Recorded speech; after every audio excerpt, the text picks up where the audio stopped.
Ladies and gentlemen, welcome to Hero Movie Podcast, your greatest source for superhero movie discussion in the multiverse. I am your host, Adam Portress, and I'm joined by sweet Sean Kovacs from the internet. Well, that's just a dude in a suit. And, of course, Bruce Leslie. I know old movies and bold movies, but no old, bold movies. Old and... hell, yes, it's bold. Remember that in Mystery Science Theater? Great episode. Today, ladies and gentlemen, we are back with another review, and because once a month, every now and then we go, hey, let's go over to patreon.com/HMP. Let's ask them what we should, review. You got the three of us. Each week we say, he's taking charge of it, he's taking charge of it, I'm taking charge of it. No. This time, it is your turn to be the one that's in charge. And you have voted this week. Let's go over what we had as far as the combatants here, because I want to lay them all out. We had Tron Legacy. We had Priest. Art School Confidential coming in with a strong 0 votes on that one, so clearly that is not on anyone's radar. Which means that Bruce is going to put that on the list forever now. That's probably true. though there were 2 votes for the perennial all-star Sam J. Jones, The Spirit, so that one's always kind of kicking in. Now, as of this recording, these are tied, but as of the deadline, which I was smart this week, is I actually put that deadline into the post and everything, so people knew when the time was up. But even though it's tied, Black Hole is actually our winner this week as of Wednesday morning. That's it was leading by 1 vote. So what was it tied with? It was tied with Priest.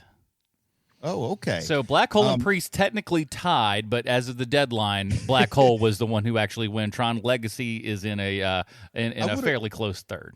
I want to propose a new clause. If it ever ends in a tie, we just replay the Robin Hood episode. We don't even re-record Robin Hood. We just replay the same episode. The same one that we did again. But no, it was, listen, if it was a dead heat, usually we will kind of be the deciding vote, I guess. Whichever one's usually easier to get, I think, is the answer of how that normally works. Yeah. It's like, we'd have to purchase that one. Let's do the one that's free. Let's do the free one. So that's how that usually goes. But this one, Under the Wire, Black Hole, Disney's Black Hole from what's the year? Is it 80? 79. 79. 70. I knew it was like right on that cusp there, one or the other. So that's what you folks have done. And you know what? Not only do you get that awesome little, we'll call it a duty. I like calling it a duty. It's a little bit more important. It's important for you to vote there. But you also get the pre-show, post-show, and, of course, the Dinger Zone. We are smack dab in some Fast and Furious, boys and girls, so go check all that stuff out. Learn yourself a little bit about speed and family. It's very important. And how to drink a Corona like a crazy person. So check that all out, patreon.com/HMP. And if you can't do that, please leave us a review on iTunes, 5 stars, a.k.a. Hudden-Dinger. Dinger. And if you have to, do like King Solomon's Frog and steal your Nana's iPad and throw a 5-star review on there, we really appreciate that. Speaking of which, let's go to the old, where is it at here? I haven't used it in so long. Let's open up the old HMP mailbag. Damn it, come on. Bale's here. And this one comes to us from one King Solomon Frog. It's entitled Homage or Homage, depending on how you want to say it. Dear Adam, Sean, and Bruce, during this quarantine, I've spent a lot of time watching old superhero movies and listening to the accompanying HMP. With all that knowledge swirling around in my head, please consider this my homage to the podcast. Keep up the great work, King Solomon's Frog. And he has attached an audio file. Let's take a listen. Dear Adam, Sean, and Bruce, this is David S. Goyer, writer, director, producer, and General President, International Brotherhood of Teamsters. Working my way up through America's largest, most diverse union, starting in the Solid Waste Division, I've learned a thing or two about death feuds. Aside from Death Feud being the alternate name of Savage Harbor, the 1987 West German direct-to-video release starring Robert Mitchum's second son Christopher, and America's favorite Stallone, Frank, death feuds are part and parcel here at the IBT. In 1991, when I revised a draft of a screenplay of Pet Sematary 2, but didn't get the credit for those revisions in the final film, I started a death feud against its star, Edward Furlong. It took 27 years, but I wasted that punk in the first scene of Terminator: Dark Fate. So when you start a death feud with Maria Menounos, let me be the first to say, way to go. It may take some time, and you may have some sweet victories along the way that soften your resolve, like getting Jor-El on the back of a dragon, or having a moderately successful superhero movie podcast review all 3 of my Blade movies. Thank you, All Podcasts Matter. Really? Are you going to keep going with that name? But don't lose focus on being Salieri to Menounos' Mozart. If you do follow through, I've got some revisions for the Amadeus movie where the great-grandfathers of the characters of Nerd Spawn Genesis poison the great-grandmother of the star of Sharknado 3. Oh, hell no. Now, if you excuse me, I need to go work on my lyrics for Rock Me Salieri. Thank you, David S. Goyer, for sending in a voicemail. That was great. That was great. Oh, man. That was really good. Thanks, man. Oh, dude. Better than anything we've done in like 3 years. Yeah, it's funnier. If you'd like to send us an email or even a voicemail here, like David Goyer, a.k.a. King Solomon's Frog, email us at heromoviepodcast@gmail.com. Let's close up the old mailbag. Bale's here. Oh, we don't use that enough. Let's go ahead and take a listen to the trailer for The Black Hole. A place beyond man's vision, but not his reach. It is the most mysterious and awesome point in the universe, where the here and now may be forever. It is unavoidable. Moving through space, swallowing everything in its path. Radio waves, light, even planets and stars. Are you programmed to speak?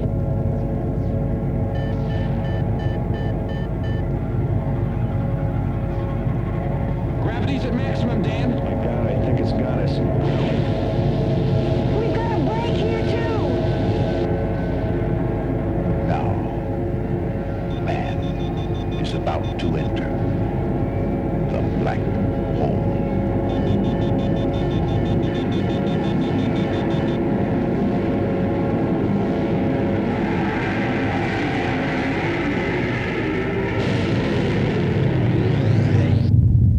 A journey that begins where everything ends. Alrighty, that was the trailer for The Black Hole from 1979. IMDb plotline: a research vessel finds a missing ship commanded by a mysterious scientist on the edge of a black hole. Ooh. This is starring Anthony Perkins, Robert Forrester, Joseph Bottoms, one of my favorite names in film, Ernest Borgnine, Yvette Mimir, it's a French name, I don't know, and Maximilian Schnell, directed by Gary Nelson. You know what time it is, boys and girls. It's time for Bruce's Comic Book Connection. Bruce, what do you got for us with The Black Hole? Well, around the time of The Black Hole's initial theatrical release, Disney used their newspaper comic strip, Walt Disney's Treasury of Classic Tales, to tell the classic tale of the not yet released Disney sci-fi extravaganza, The Black Hole. And when they brought this classic tale to be told in the funny pages, they wanted to tell the tale in the grandest style a classic tale can be told. So they brought in the king himself, Jack Kirby. The Black Hole comic strip was written by a guy named Carl Fahlberg, who was an assistant director and story consultant on the classic animated film Snow White and the Seven Dwarfs.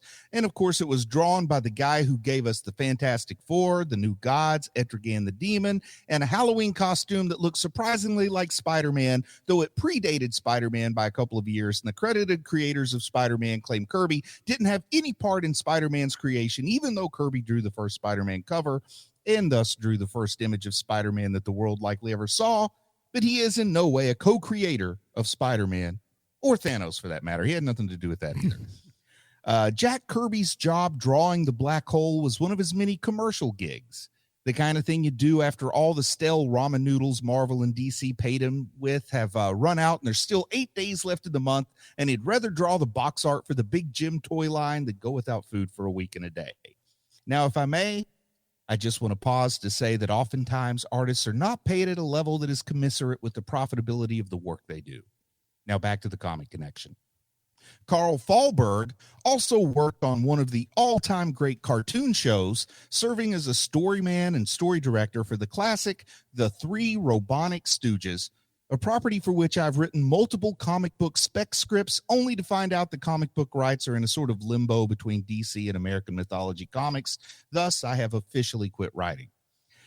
Now, the Black Hole classic Disney Tale comic strip ran for 26 weeks, which was half a year back then, and nobody really knows if anyone liked it or not because it was a newspaper comic strip, and people who bought newspapers for the comic strips back then were probably only buying it for like Peanuts or Blondie or something like that, and I have absolutely no idea how to determine if a comic strip was a success. But there was a totally unrelated 4-issue comic book run based on the Black Hole, and the comic books can easily be labeled as unsuccessful. They were published by Whitman Comics, and it is painfully obvious the creators had no idea what the movie was about because it was a bunch of general space adventures that the crew went on after they passed through to the other side of the black hole. The only way it could have been more obvious that the comic book creators were denied access to the movie script would have been if the crew included a big green alien space bunny. So pour a little bit out for all the leppy smugglers that aren't here anymore. Rest in peace, Jax. And the first 3 issues are readily available, often still in the factory-sealed triple pack in which they were sold. The trio can generally be picked up online for anywhere between $5 and $20 US, but for some reason, not many of issue 4 made it into circulation. And as a result, it has become one of those collector's grail items, not quite as sought after as the Boba Fett figure complete with launchable rocket, but sought after nonetheless. As of May 2012, and yes, I know that's 8 years ago, but it's all I've got to work with, there were only 6, that's right, only 6 CGC certified copies of Black Hole issue number 4. None of those had a rating higher than 9.2, and in 2014, a copy of Black Hole number 4 sold for $6,250. Sheesh. Which, if you're keeping track, is enough money to buy 208 economically disadvantaged children lunch for a month. But who cares about hungry kids when you got a copy of the Black Hole number 4 in your hands, right? Yeah, screw you, kids. And just to make it clear, this collector's item comic book isn't even drawn by Jack Kirby. He only drew the comic strip, which rather than being collected was likely used to line bird cages, litter boxes, and other stereotypical things you do with newspapers. So I guess this just goes to say, keep on striving for excellence so some terrible piece of work can be sought after due to its, quote, rarity, while Hall of Fame level work is used for pets to poop on. Jack Kirby, played by the late, great Michael Parks in Argo. Always kind of fun to see him, you know. Well, Michael Parks first and foremost, but then it's like, oh, that's Jack Kirby? Awesome. I'm like, that, if Jack Kirby were alive, I'm sure he would have been pretty pleased by that. And Michael Parks was amazing. He really did draw concept art for the real-life Argo plot, so cool for him. So neat. So 1976, we're looking 2 years after Star Wars. And 79. Did I just turn that upside down on my stupid head? 79, rather. 2 years away from Star Wars. Star Wars was that giant hit that I don't think I think people knew it was going to make some money, but not nearly what it ended up making. And so, as such, when you see that in Hollywood, it doesn't change much today. They want to go, well, let's see how we can capitalize on that. And Disney decided to take their swing at the space adventure. And maybe didn't come up quite as good as Star Wars, I don't think. Just maybe a slight swing and a miss. So, do you guys want me to start getting into it or what? Well, I mean, Please do. Yeah. Please do. All right. So here is the deal with the black hole, is that they came up with the concept in 1972. And they came up with it because it was going to be like a Poseidon adventure in space is basically what the concept was in the first place. It's a disaster movie set in space. That's interesting because while watching this, outside of some of the very obvious ones, I honestly, and I did not read that, I did not know that, but it felt very Poseidon Adventure to me, and that may be partially because of Ernest Borgnine, but you know, yeah. I mean, come on. If you got access to Borgnine, you got to use Borgnine. Well, I gotta say, as a modern person, watching one of the things that you see watching this thing is that Anthony Perkins and Ernest Borgnine are probably not your 1-2 punch of what you're looking for to to grab all them kids. The kids will You know love what it. I mean? Kids love some Borgnine and those psycho fans under the age of 11. We need them. I can tell you when I was that age, when Airwolf was on, I did not watch it because Ernest Borgnine was on the show. What? He was a deterrent, not a positive thing. Certified kid repellent. I like that. You don't want kids to play in your yard. Put up like a life-size cutout of Ernest Borgnine. Now, Yeah, wearing a brown zip up so that he looks like a mudslide. Now, what was that one Ernest Borgnine movie where he was just kind of playing Ernest Borgnine the whole time? Oh, wait, that was All all of them? yes.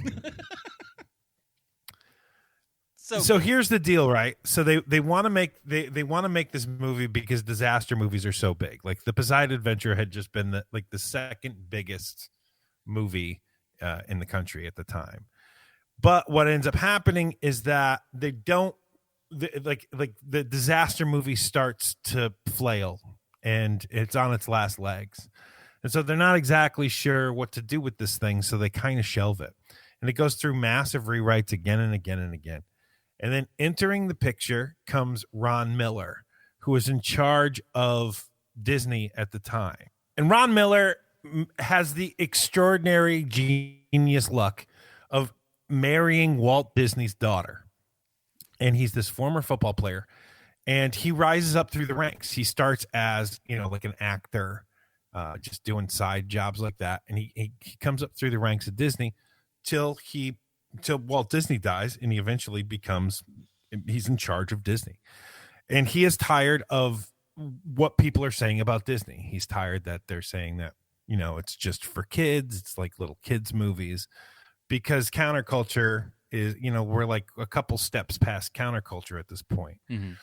It's like 70, I want to say 76, 77. I don't know the exact date, but he's like, we're gonna make dark movies. We're gonna start making darker movies so we can get them teenage dollars too. I'm not square, you're And so square. He goes on this. Say what? I'm not square, you're square. Right, exactly. Yeah. Exactly. So he goes on this massive hunt for like what our big movie's gonna be. And he loves the concept of the black hole, which at that time, it's not even called the black hole. It's called Space Station 1. And Space Station 1 is still, like Poseidon Adventure in Space. And he knows that he can't make a disaster movie anymore. And so this script goes through 1,000 different rewrites with 1,000 different writers.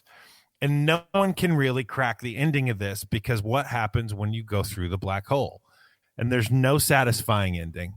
And the first real ending that they had, it becomes like a religious allegory. Mm-hmm. And Miller is like, absolutely not. We're not doing that. We have to redo that. And so knowing what this ending turns up to be, why did you say yes to that if you didn't want to have the religious ending? Yeah. It makes absolutely no sense to me at all. Anyway, so a bunch of stuff happens. Like, it goes through a bunch of recasting. You have what originally was supposed to be a space station that is falling apart, that everyone has to get safely back to Earth, has a black hole. No one's ever gone through the black hole before. Everyone who does any research at all into black holes realizes like it's kind of theoretical. They know that they're there, but they know almost nothing about them at all. Definitely not what we know now. They're talking to Stephen Hawking. They're talking to all the experts that they can find to try to figure out what would be a satisfying ending for this thing. And no one can ever really come up with one. On top of that, you have all of this pressure from the studio, who's like, we want you to make this movie. No, we don't. We want you to make this other movie. No. We want you to make this movie again. And so everyone's getting goat roped around into making movies that, isn't the movie that they signed up for in the first place. So you have that problem. Then you have the problem of the cast itself, who they ended up getting. That they apparently had a great time making this movie, because if you're working on the Disney lots all day, it's probably a fairly easy gig.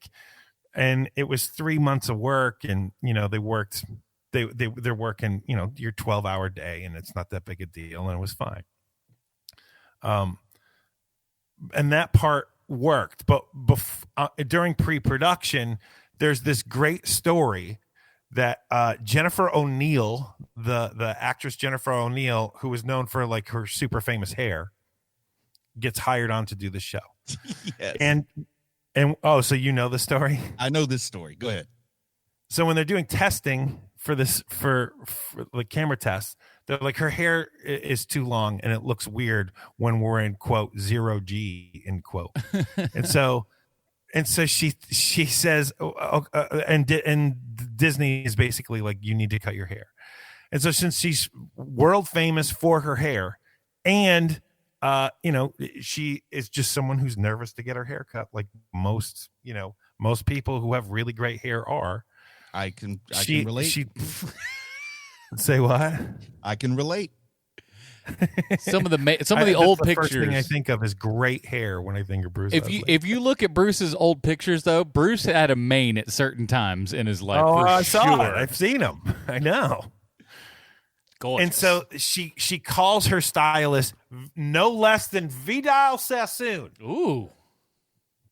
To come cut her hair, and she is so nervous about it that when Sassoon shows up to cut her hair, she starts getting progressively more drunk as he's cutting her hair. And so he cuts it, and he cuts it a little shorter, and it's pretty short, right? So then she is very, very drunk indeed. And she's like, I got to go home. So she gets in a car, drunk out of her mind, gets into a massive car wreck, and gets fired from the show. Jeez. Oh, Oh, man. no Uber Right. in the 70s, unfortunately. No, and they hadn't invented cabs either, I think. But that's, So she was replaced with Yvette Mimieux. I think Mimieux is how you pronounce her name. Sure. Yeah. And just terrific. Like, and Jennifer O'Neill, like, I think that you're probably too young for this, Adam, but maybe you remember the show, Bruce. But she was on this show called Cover Up. It was like in the early 80s, I want to say. She's on the show called Cover Up, which was this rising success story of a TV show about here's the gig. Undercover models busting operations, like Awesome. legal operations. Love It is the greatest idea for a TV show ever. However, the lead on the show, who is also a model, and Jennifer O'Neill is on the show. The lead on the show, who's a model, shoots himself in the head, killing himself. Oy. Because he wanted to prove that how unafraid of guns he was, and didn't realize that the gun was loaded. Well, that is the most unafraid of guns you can be, I suppose. Yeah, you ain't wrong. Fear And exists so- for a reason, though. Yeah. It makes you a smarter person a lot of times. It just maybe goes. And so Jennifer O'Neill, yet again, due to stupid decision making, is out of a job twice within a span of like 6 or 7 years. Well, not for nothing, but Jennifer O'Neill also seems to have had that same problem in life, also making a lot of bad decisions. Married 9 times to 8 men. Whoa! Yowza. Wow! Just think of that as one bullet you dodged, Adam. Yeah, no kidding. She's good looking, though. Like, if you look at that picture of her. I would have been willing to do 3 months as husband number 7. Is that Hey, what you're saying? listen. It's like Pete Davidson. All you got to do is get that Don't one let hot that one. be the deciding factor. I cannot state that enough. 3 months of fun. All right, sign me up. Someone in this virtual room has probably made that mistake once before. So that is like that's the overall story of Black Hole, is that like it went through a million different rewrites. It was troubled in the beginning, but once they get shooting, and also the weirdest thing about this movie is they shot it sequentially. Like the whole thing was shot as you see it, which is so strange. But because they didn't have an ending, they had to keep working on different endings to try to like break the story, and they're shooting without an ending. Oh man, totally unrelated. The Breakfast Club was shot sequentially, believe it or not. And Really? you can tell because Anthony Michael Hall gets taller as the movie goes on. That's amazing. In so much as they got to that dance sequence and decided to leave it in there. They should have. That's the worst part of that entire movie, where is that whole big giant dance sequence. You're like, why is this in here? It's so incongruent with the rest of the movie. That's generally the only part I watch. Well, yeah, it's the only fun part of the movie. I'll give you that much. But even then, it's pretty dumb. I don't like that movie that much. I've got more stuff. Let's hear it, man. Hey, so, can I throw in a little something just to break up the flow there? Movie terribly scientifically inaccurate. What? Okay, just to give you some perspective, I think Neil deGrasse Tyson claimed this was the most scientifically inaccurate movie ever made. All that guy does is look for holes, though. Come on, have a little bit of fun, Neil. The guy they hired to do the novelization of this movie actually sent back notes on how egregiously bad it was, and this guy wasn't like this is a guy whose job is to make novelizations of Disney movies, not PhD in physics. Okay, and even he was. So like, if you make an old robot Southern, that's not accurate. Yeah, exactly. Slim Pickens from that robot, heavily inspired, I heard, from a movie called Star Crash that had a country robot, so they wanted to do that. What a horrible. I mean, it's like they asked no one.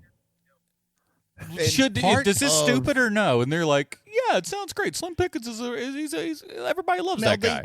They brought in famed, like incredibly renowned science fiction writer Hal Ellison. Did I get that name right? Harlan Ellison. Harlan Ellison. I call him Hal because I'm weird. We're your buddies. Yeah. It sounds wrong to your ear, Bruce, because you're saying it right. Yeah, exactly. So they brought him in, and they thought, now Harlan Ellison, this is a guy, he's like won awards and stuff. He's written banned comics. So we need to get this guy in as a scientific consultant, a science consultant on the film. And he was fired on his first day before lunch was over. And the story behind the scenes is like, while he was at lunch, he started pitching his own movie idea. And he wanted to make an animated pornographic movie with Disney characters. And apparently he's talking about this at lunch, where Roy Disney happens to be at the next table, hears everything, doesn't even know who Harlan Ellison is, but fires him on the spot. Stands up, like, I picture he stands up on the table and says, "Everyone, can I have your attention? This man is fired."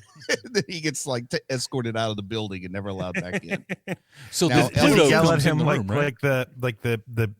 the head of RoboCop. Exactly.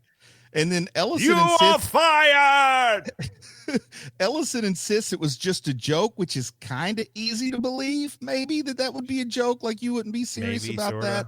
But it doesn't matter whether it was a joke or not, because Roy Disney didn't think it was funny. There's a lot of And then things we that got you get this caught movie. up with and just go like, no, joke. It was a joke. These were all jokes. Just jokes. You buy that, right? He was being sarcastic. That's a good claim now. So I'm just curious, do you think the guiding hand of Harlan Ellison would have made this a little better? It couldn't have made it much worse. Boom, gotcha, black hole. But like, here's the thing with this movie, and it's kind of the big problem of this movie, is that it is so dependent on the end working. You know, it's just that kind of movie where they're trying to make it almost like a space thriller. That if they had a satisfying ending and stuck the landing, I think that we wouldn't have cared that it was 2 hours of just meandering nonsense and having little trash cans fly around, shooting things while spinning around. You know, like it's it's there a terrible is no movie story. for sure. But Yeah, if you would have stuck the landing of this thing, it would have been a totally different matter. There is no story. It was meant to be sort of a psychedelic experience that it failed at, I guess. Okay, so let's get into this because I think this is something certainly worth discussing. 2001: A Space Odyssey came out in 1968. If you watch this film, there's no way you can't say that this took very heavily from 2001. Oh, for sure. I mean, And the here's- obvious one goes back to Star Wars and everything, but 2001 in so many wild and crazy measures that it is exactly like that.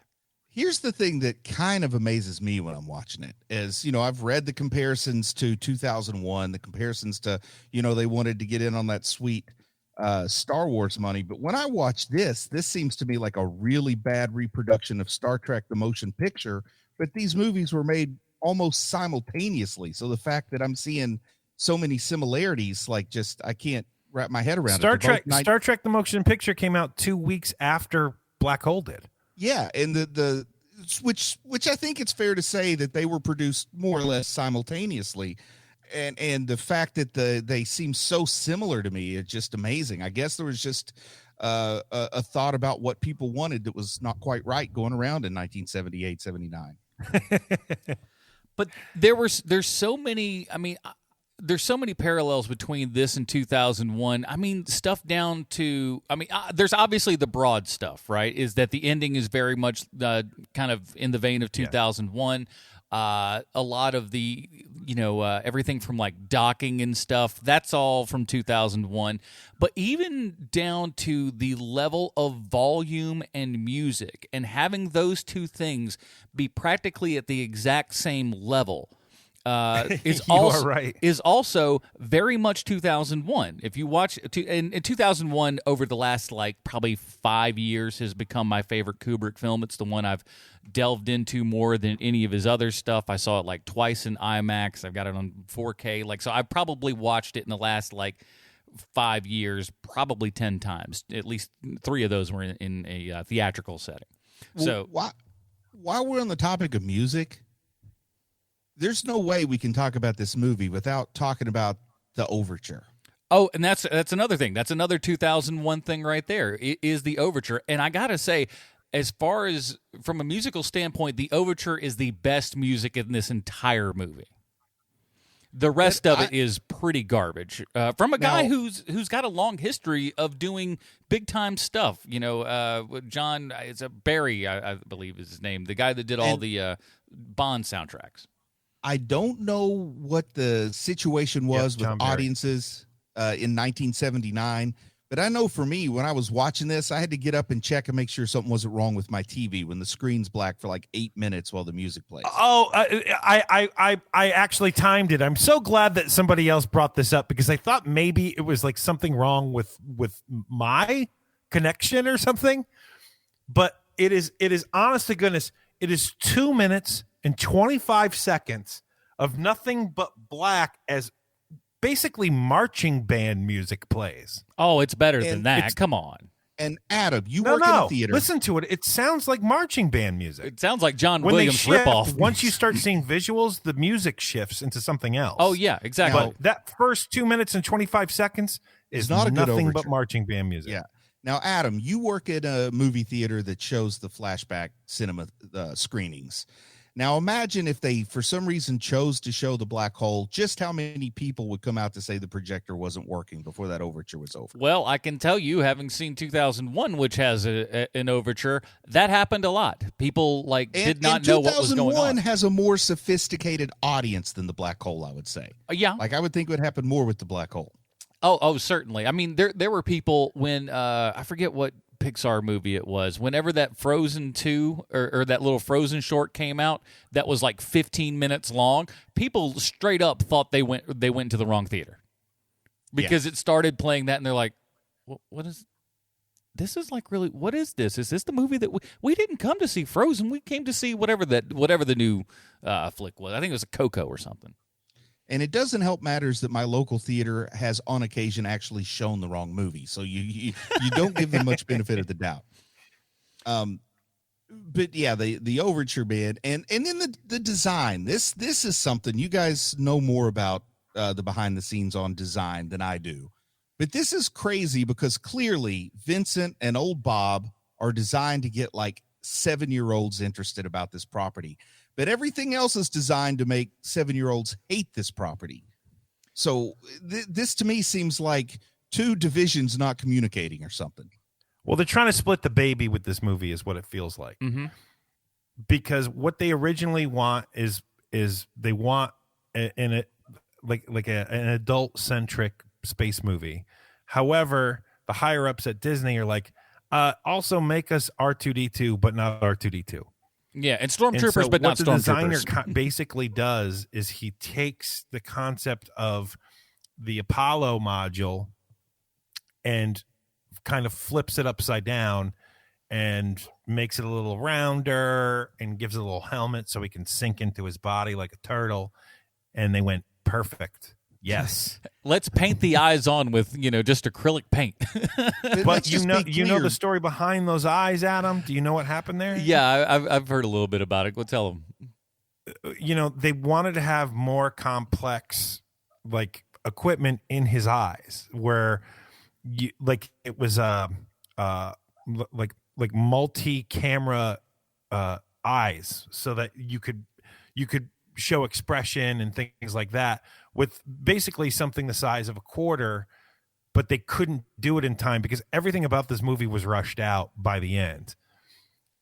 Because they were nearing deadlines because they'd spent so much time designing everything.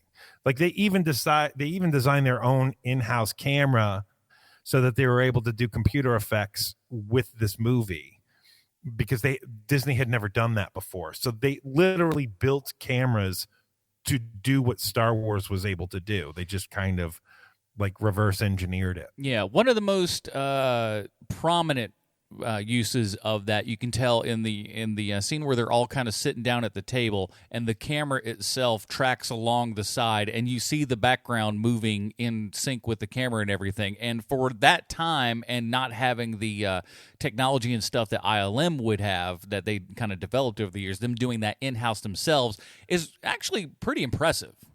For something that 2 years earlier the technology didn't exist and George Lucas had to strangle some people going, no, make it better. And then for them to get on board, because here's the thing, this doesn't look as good as Star Wars, but like considering that they didn't have the same resources that ILM did and put in all that grunt work that ILM did, it's not bad. It's not fantastic, but it's not bad. Saying that this it's not a fair way to compare the camera technology because that's sort of like having me and Brad Pitt try out clothes by two designers and saying, well, the guy that did Brad Pitt's clothes is clearly better because look how much better that looks. like sometimes it's just not a fair comparison. Yeah, I mean, but at the same time, too, it's clearly what everything was sort of meant to be.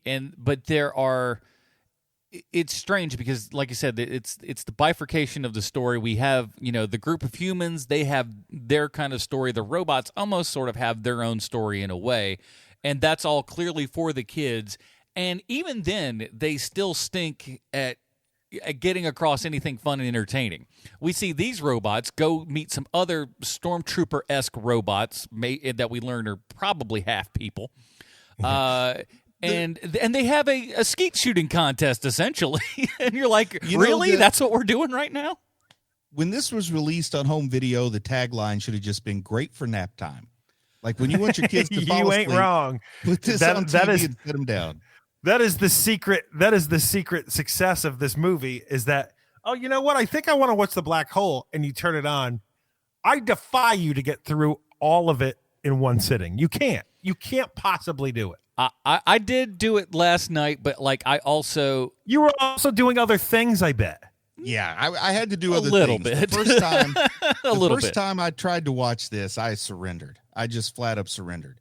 The second time I had to, but man, it was watching it out of one eye for a good part of it. I think a lot of it too, the monotony of it really does come from the score, which once you get the first screen there and you hear that familiar tone, which is very John Barry, which is very James Bondian, and it is it is repeated ad nauseum, that cue. Yeah. And the other a lot of the other music, when they're, all the big action scenes and everything, they don't feel like they were made specifically for this movie. They felt like they were cues that they had, and they were like, this is close enough, because it just doesn't match what's going on. You watch like Star Wars, and everything is very specifically done to exactly what's going on screen. Here it's like, well, this cue works good enough, I guess. It sounds kind of actiony, kind of fighty. Throw that in there; it'll be fine. Well, who's in charge of Star Wars? I mean, that's really what the story is here. Is that George Lucas? Later on, it becomes problematic, but in the beginning, George Lucas is a visionary. He knows exactly the look he's going for. He knows his own limitations. He knows what he's great at. He is a good storyteller. He can tell a great story through visual. Like, all of these things, Gary Nelson does not have. And Gary Nelson's the director of this thing. And we'll get to him a lot later, but he's a gun for hire. He's not, he didn't even want to do this damn movie. It's just that they kept offering him more money and better stars. And by the time that they get to Maximilian Schell, he's like, okay, yes. I thought Borgnine was who got him there. I can work with Borgnine. That's every director's dream. I feel like I'm one of the nines. I'm a Borgnine. I won't take the job unless I get slim pickings. I feel like Ernest Borgnine's a guy who would like show up in your trailer with lunch, and like it wouldn't be a lunch that you really want to eat. Actually, that's exactly what happened on the set. Are you kidding That's me? exactly what happened on the set. If somebody had a problem with something, Ernest Borgnine would be like the intermediary or the guy to be like, hey, this guy's cold, like stuff like that. and everything would get fixed through Ernie. I love that. Killing it. He does seem like, the nicest guy, though. Whenever you see him, it's like, I bet he was a really nice dude. If I can shift for a second here, because I have to speak to this. Let's hear it. Is that I have two very personal stories with the black hole. One, I don't know if I've said either of these things on air before. Maybe we're just talking. But when I was a little kid, I thought that the black hole was part of Star Wars because I was little, So like, oh, well, there's robots there and there's robots in this and it's in space. Yeah. And so they're all the same thing. Makes sense. And so for a bunch of years, I loved the black hole for as much as I loved Star Wars. And I went years thinking that until I think by the time Empire Strikes Back comes out, I realized, oh, these are not the same thing. and so when so I'm able to separate the two things. However, my love for the black hole continued because it wasn't something that you could see, like it wasn't on like VHS very often. It didn't come on TV at all, ever. And so I went years without seeing this and had a love for it. And this is the movie. This is the second part of this, is that this is the movie that made me go, oh, there's a lot of things that I loved as a kid that I shouldn't watch, because I loved this movie. And when I finally saw it again as an adult, I was like, what is this crap? This is the worst movie I've ever seen. I was such a dumb kid to love this movie because it's boring. And I can remember my parents actually complaining in the movie theater while we were watching this movie. is terrible. Like they were so upset that I forced them to watch this thing. It's funny because I've kind of got a little bit of the opposite experience with this, because I grew up in a very science fiction-y heavy household and everything. Second generation nerd, have I said on the show plenty of times previously. So there was, you had to, get to a certain quality level before we really started watching, what was going on. So Star Wars and Star Trek and stuff, that's where the boat swifted to. And Black Hole was always, it was a joke. It was a joke back then. And I watched it, probably 10, 11, 12, somewhere in that neighborhood. And yeah, it's especially for a kid who it feels like that's who it's kind of marketed towards. It's not for them at all. But I actually, through subsequent watchings, and especially through this one, while it's still not a great movie, I respect the movie a little bit more these days, just on account of what they were doing, what they were trying to do, what they clearly could not do. But it felt a little bit more substantial this time for me. And again, I think since I had originally watched it and everything, certainly my knowledge of cinema has grown immensely. And again, having seen like 2001 as many times as I have, just watching how this movie is so in love with what Kubrick was doing, but unfortunately, they just do not have the skills that man and his team possessed. Not even close. And the memory of a 4-year-old or a 5-year-old works really strangely. So I don't know how reliable this memory is, because this is a movie that came out when I was like in kindergarten. But I have I have memories of this getting an extreme push. Like I feel like marketing really, really tried to convince children they had to see this movie. Now, the way a 5-year-old's mind works, that might mean that I saw 2 commercials on the same day for this movie. Wow. Or it might actually mean that there was like blanket stuff going on. But I know that despite not getting an opportunity to see this movie, I was very familiar with Maximilian and Vincent because they looked like toys I wanted at the time. Right. And I did too. And I know that they had those toys. I just don't remember ever having them. But I did have the little kid storybook about the black hole. Oh, cool. And it was one of my favorite books as a little kid because, Star Wars. Well, I think and so it was. That is really where the solidification came in of, I really love this thing. And I lived in a time where if you couldn't see a movie and one of your friends had one of those old fashioned tin lunch boxes, I know that somebody had a black hole lunch box. And I remember him letting me stare at the front of his lunchbox for a few minutes, and that was watching the movie. What Strangely, a very similar experience to actually watching the movie. Look at time's up, boy. It's pretty close, actually. Yeah. Hey, turn it to the side. Wait, well, let me complete it all for you. Then at the very end, he opens the lunchbox, and it's filled with something you don't expect to be in a lunchbox. That's the movie. It's like, all right. So, okay. Adam, this is one of the things that you kept talking about when this movie came up, is you constantly talked about just how gay this movie is. Yes. So do you still feel like this movie is very, very gay? It's not as gay as I thought it was.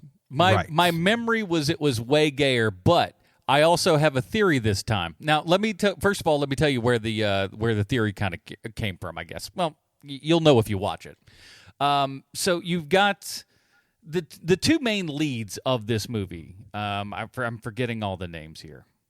What are well, it's Anthony Perkins, it's Robert Forrester, it's Joseph Bottoms, Maximilian Schell. So you got Schell and Perkins there.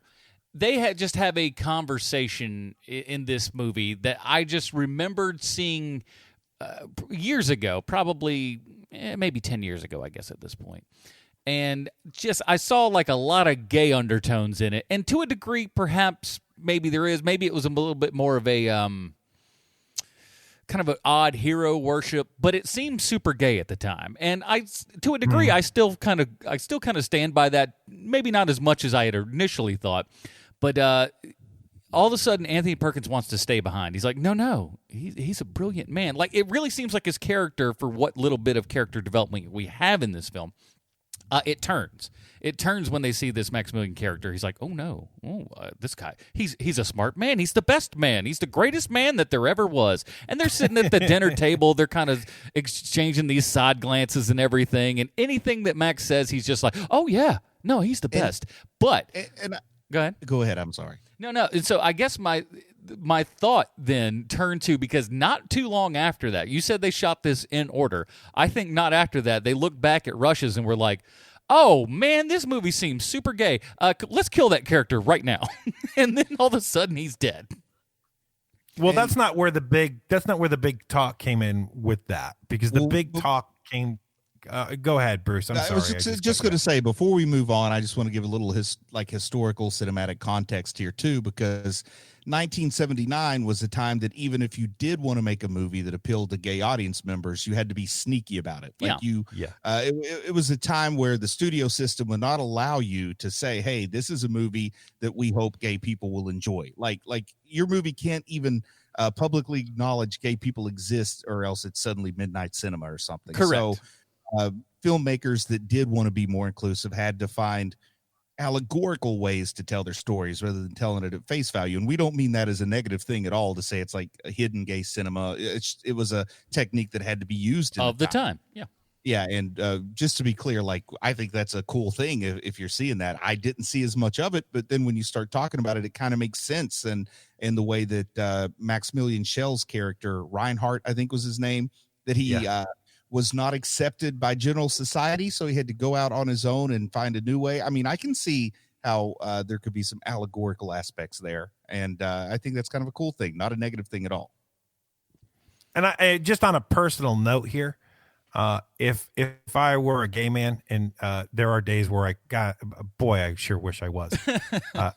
I would want to be the Anthony Perkins, the Tony Perkins gay. Like, if that's my aspirational gay to go to, especially towards the end of his life, where he's like tan and just living in Hollywood, and like he's a fresh dandy, you know, like he looks crisp every day, and he's tan and happy, and like kind of a heavy drinker, but enjoying that he's a heavy drinker, Having a good time with it. That is how you do it. That is how you do it. See, for me, it's Jim Bullock or bust. Hey, the late great Joel Schumacher, he just died last week or whatever, and he was one of those guys who got around an awful lot in Hollywood, and very much celebrated his gaiety with just about anybody who would ask, it seems, because according to him, he's got Wilt Chamberlain numbers, right? I mean, that's what he claims, like 20,000 people. Oh, right? It's unbelievable. It's so great to hear those stories, and he was so nonchalant about it too. When you'd hear him talk about, I get around a little bit. I have fun. I'm a guy who has a lot of fun, and you know what? I wouldn't trade it for nothing. I'm like, hey, good for you, buddy. Live whatever you do, man. What he doesn't mention, the bulk of those numbers came from July 4th weekend in 1993. But that's a story for another day.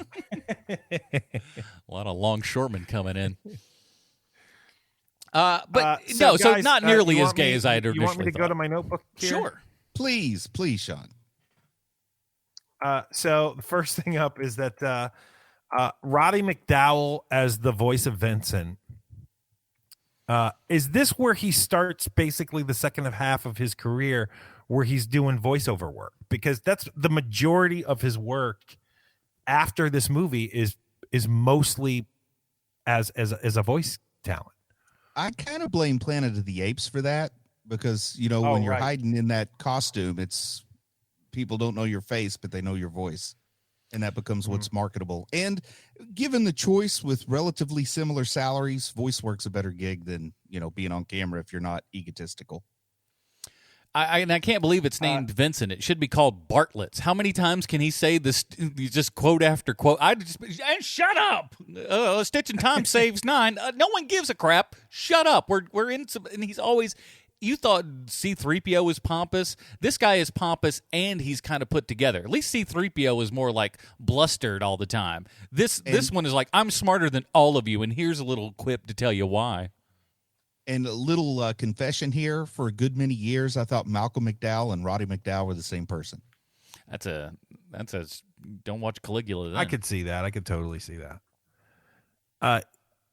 Also, the fake, like that pseudo fake smart by just shooting off lines, like that isn't intelligent. Yeah, just your little memorizing phrases. Yeah, for like Benjamin Franklin books or some such nonsense. It's things like that where you're like Richard's Almanac. Okay, sure.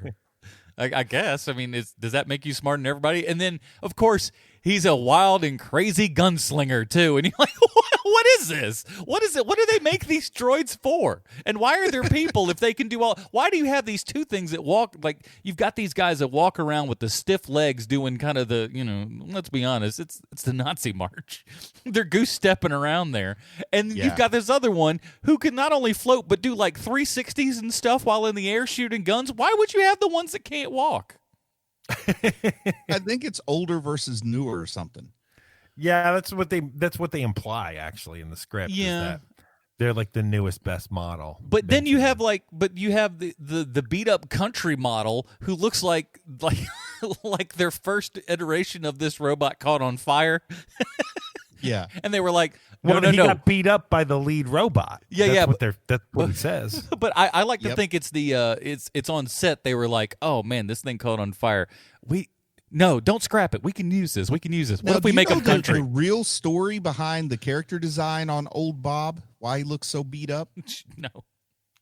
So they made a clay model, and what was it Glenn Nelson? Is that the name of the director? It's Gary Nelson is the director. Gary Nelson. So they had a clay model that had a little bit of battle damage. Gary Nelson looks at it and says, that's not damaged enough. Somewhere he gets a bat and starts It's Ron smashing. Miller. It's the producer who does Oh, that. I'm sorry. Was it Ron Miller that did this?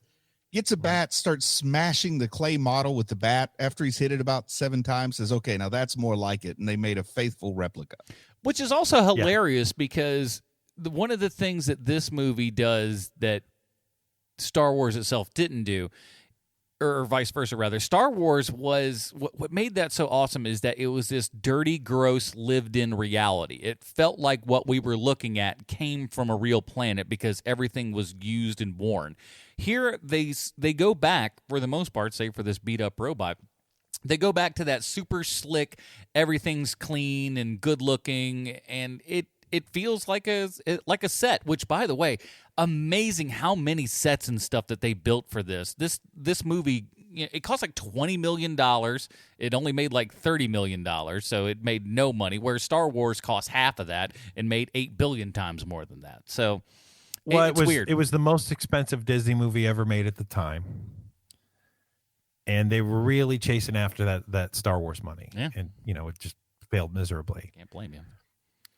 The next note I have is that you know what you're in for with this movie when you don't see a single human being for the first 5 minutes of a movie.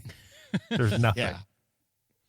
There's literally nothing. Yep, leaning into that 2001 was just like, we're doing it slow. And the thing is that 2001 is way longer than this movie, and this movie feels twice as long as that, which is And Sean, Well, yeah. Sean, I don't know if you know the answer to this or not, but we already referenced the Breakfast Club a little bit earlier. I think I saw that John Hughes did that green grid artwork that comes right after the overture. No. John Hughes? I don't think. Yes, No. that's why it was crazy. I got to look this up. I don't now. think that's Keep going. right. It's not the same guy, I can tell you that. I mean, John Hughes John is- Hughes at this moment he's an advertising executive. Yeah, I was about to say he's probably like in the- his early 20s. Okay, hold on. John Hughes created the green grid sequence that appears in the opening titles. It was the longest computer graphics sequence ever to appear in a film at the time. I'm going to click on the hyperlink to see which John Hughes they're talking about.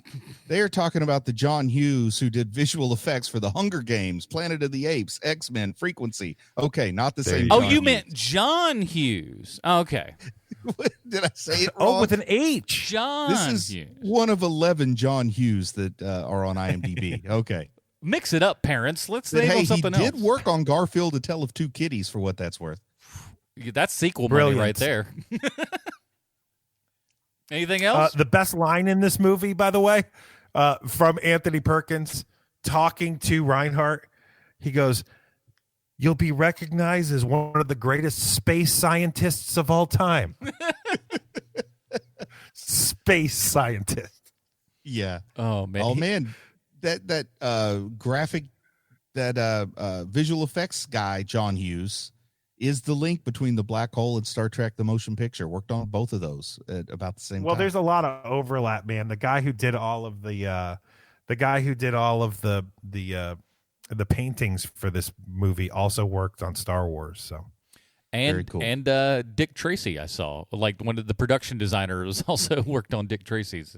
We covered that not too awful long ago. So the name of the ship is the Cygnus, the one that Reinhardt is on. I did not realize this because I was like, where's that name coming from? So I looked it up. And that's the name of the constellation where the first black hole was discovered. Huh. So that's pretty cool. Now, a little bit of trivia I ran across is that the robot was named Maximilian before they cast Maximilian Schell. But they changed the way it was spelled so that it's spelled like Maximilian Schell's first name. They originally spelled it differently, but I thought that was kind of cool because I just assumed they gave the robot the name after they got the actor. I would like him to be like, excuse me, can you rewrite this so the robot's named after me, please? Thank you. I just wonder if Borgnine was demanding they change old Bob's name to Ernest or something. Can you call him Ernie? That would be swell. Any other? I got three more notes here. Okay. Yeah. Producers wanted a Alien Sigourney Weaver for the female lead in this, and the casting director said absolutely not. No one could ever imagine her beating up an alien, so no, thank you. Incredible. Disney was about to drop this project altogether until May 1977. Which makes sense. Wait a second. Damn it. And finally, personal note, art director of The Black Hole, his son used to date my ex-wife. Huh. Well. Yeah. Was he the one who made that clay model that got smashed? That's like whoever the artist was that made that model, they went on at least a month of passive aggressive actions towards the guy who did the smashing. That's got to get on. No, he wasn't a model guy. He's set. He was a sets guy. Cool. He made all of the sets. And there's a boatload of sets in this thing. And listen, it's not fantastic, but there's something about it too that I kind of liked it a little bit more on this watching than I'd seen in others. It's still not good, mind you, but let's get into that actually. And before we do though, we do want to say a big giant thank you to all the people who voted on this over at patreon.com/HMP. You guys voted, and listen, I'm glad that I got to watch this again. It was kind of fun getting back to it. Before we get to our final reviews here, we do have to ask ourselves one very important question: is how this movie relates back 1-to-1 with Sylvester Stallone. Why, thank you, Adam. I have a prepared statement. Gary Nelson was the director of The Black Hole. He made a name for himself at Disney after directing the Jodie Foster 1976 version of Freaky Friday. And while I'm sure directing this mess was a monumental task, I think it's fair to say that even with Gary Nelson at the helm, The Black Hole sucks. This movie sucks more than an edited-for-television musical rendition of the movie Requiem for a Dream. I'd watch that, by In the way. 1981, Gary Nelson would agree to direct the movie Nighthawks, starring Rutger Hauer and Sylvester Stallone. But before shooting started, he was dismissed.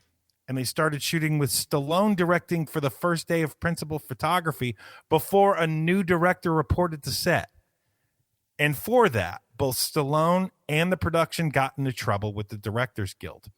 And no matter how much digging I do, I can't find the reason why Gary Nelson was fired from the movie. My best guess is that someone from Nighthawks actually watched The Black Hole and he was immediately fired afterward. But for whatever reason, Gary Nelson will be put in director's jail for years after getting fired from that movie, working on a long string of TV movies and television shows, until he'd make his triumphant comeback with a movie called Jimmy the Kid, starring red-hot superstar Gary Coleman. Yeah. Immediately after that movie came out, Gary Nelson was put back into director's jail, where he would work on TV movies with names like Murder Me, Murder You, More Than Murder, and Murder in 3 Acts. I love it. Sounds like a theme. Real titles. But Hollywood decided to give Gary Nelson one last shot. Gary Nelson, Hollywood pleaded, we're going to give you one last chance, so please make the most of it. And Gary Nelson listened. He worked harder than a migrant farmer. and directed the movie Alan Quartermain and the Lost City of Gold. We've had enough, said Hollywood, and after that, Gary Nelson would be banished to television for the rest of his career. He would make countless TV movies, and the last stop in his career was directing 19 episodes of the TV show Early Edition, where each morning a man played by Kyle Chandler gets tomorrow's newspaper a day early, so he knows what's going to happen in the future. Old TV shows. I've given Gary Nelson a hard time, but the fact of the matter is he worked from 1962 to 2000 consistently, and nothing he ever directed was the worst thing ever put to film except for The Black Hole. It's embarrassing. And there you have it, HM Peeps. This week's Stallone Connection is Gary Nelson. I'm Sean Kovacs. Thank you for the 5-star review we're going to give our show if you haven't already. This is going to surprise you. My parents loved Early Edition. I know people in the old people loving that. It was made for them. CBS crap, man. They love it to death. Well, here at Hero Movie Podcast, we have our own patented Robin rating system. If you'd like to check that out, head on over to reddit.com/r/Hero Movie Podcast and join up today, man. We'd like to, I think we got like 26 people on there so far, so we're starting to build up a little bit of steam. Stop using numbers for that. That's just Stop using numbers. But you always use numbers. Join us at Reddit. You're making it less than. I want more than. That's my point. But so check us out over there and, be one of the early adopters is what I'm saying.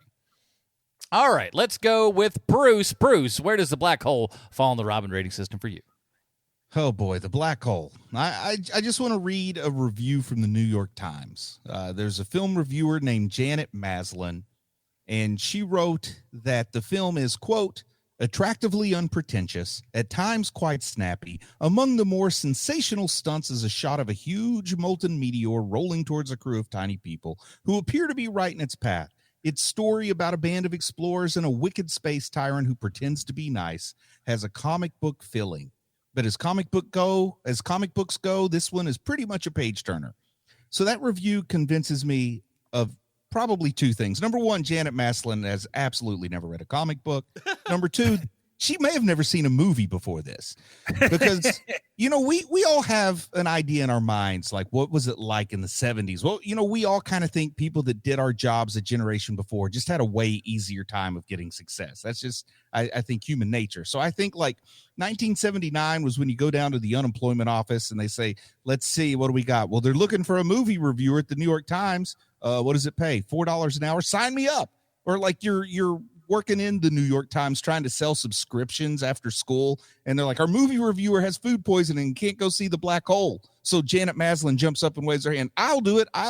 Like you just hear so many of those stories from back then. Yeah, how those easy things it was happened to make it big. I mean, they happen even up until today with like even local places that aren't even big. There's so many people that have gotten into movie reviews and as far as newspapers go, who had no inclination to do as such, but they've been doing it for like 30 plus years. Yeah, multiple professional comic book writers that I know personally, like a generation ahead of me, got their jobs like by working in the warehouse and needed somebody to write a story, or they kept writing letters to the editor. Like it's crazy the way things used to go. But anyway, that's not what I'm talking about. What I'm talking about is the fact that I think this might be the worst film we've ever reviewed. I think I would rather rewatch Batman and Robin than rewatch this. So if this is the worst film I think we've ever reviewed, I have to give it a Jason Todd. Yowza. Sean, what do you got? Yeah, it's same for me. This is a Jason Todd. This movie is terrible. I love it, but I love it because it's got that sheen of, like my childhood to it. But it's an awful movie. I would suggest no one ever watch it. It is a Jason Todd all the way. But if you did want to watch it, it is on Disney Plus right now, and I think this was the first time I'd actually seen it in its full aspect ratio and everything, which was kind of nice. And I think another reason, I'm gonna forget. I'm sorry for cutting you off, Adam. This movie is basically the bad version of Ad Astra. That is what this movie is. Kind of, yeah. But it's. Yeah, I can't go any higher than Jason Todd. It's bad, but there is something about it that I love it. Yeah, there's a tiny bit of charm still in there. It's a slog and a half to get through. Even in an hour and a half, it feels like 2.5 hours. The music is drone-inducing, boring, but there is a little something special about it. And so, maybe you might want to check that out. Like I said, it's on Disney Plus right now, so if you need a nap this weekend, throw on some Black Hole, and you're bound to slip off into slumberland. You will sleep in no time quick. Better than PGA golf, I'm told. So that is it, everybody. Again, big giant thank you to everyone who voted on this and everything that we do over at patreon.com/HMP. Next week, we are asking Bruce to step behind the mic here I don't want him behind the mic. I want him behind the bass, taking his swing with Ichi the Killer. Ooh, that's available on Shudder right now as we record this, at least. Who knows how things work over there? Sometimes things come and go. But next week, we're going to be covering Takashi Miike's Ichi the Killer. I'm the only one who's seen it, and let me tell you, these boys are in for a time. Until then, Bruce, where can we find more of your work on the internet? I want people to go check out Chubby Wizard. The new DC comic event, Dark Knight's Death Metal, just got underway recently, so we start off talking a whole lot about that. It's marketed as an anti-crisis event, and we have some good conversation about that if you want to see what we feel about that. Of course, I'll warn you, you have to sit through a lot of weird talk about negotiating for hotel prices in the 80s. It's weird. I don't know how we got off on that tangent, but stick around. I promise the good stuff's there eventually. What if I don't eat the continental breakfast? Can you knock off a couple of bucks there? Yeah. I'm like, sir, that's not how it works. Ah, crap. Got to make my own pancakes. Sean, where else might they go? Why don't you listen to one of Germany's favorite podcasts, Snowpiercer 30 Questions, where we got a glowing review from Germany. Yeah, it's really bizarre, but we'll take it, man. Yeah, absolutely. Like a verified German user on Twitter there, too. And the review likes our podcast more than the show that we're reviewing. Yeah. I like that. Yeah, me too. So please, Snowpiercer 30 Questions. I really enjoy our time on that show. Yeah, it's a lot of fun, and the show is, in my opinion, the show is really, really great. And I something I look forward to every week, and we hope you guys are enjoying. It's nice having a show to look forward to. Oh yeah, there's so much that we just go, oh Jesus, now we're going to do this, and that's like, oh sweet, another episode of Snowpiercer, like HMP this week. Yeah, I put it off until last night, so yeah, I had a whole week to do it, and I was like, oh gosh, I don't know. So check that out, Snowpiercer 30 Questions, wherever you find podcasts, and check out the Film Find as well. That is it, everybody. Join us next week for Ichi the Killer. For Sweet Sean Kovacs from the internet, Bruce Leslie. My name's Adam Portress. Stay super, everybody. Bye, Marty and Evie. In my eyes, indisposed, in disguises no one knows, hides the face, lies the snake, in the sun, in my disgrace, boiling heat, the summer stench, neath the black, the sky looks dead, call my name through the cream, and I'll hear you scream again. Black hole sun, won't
disappear.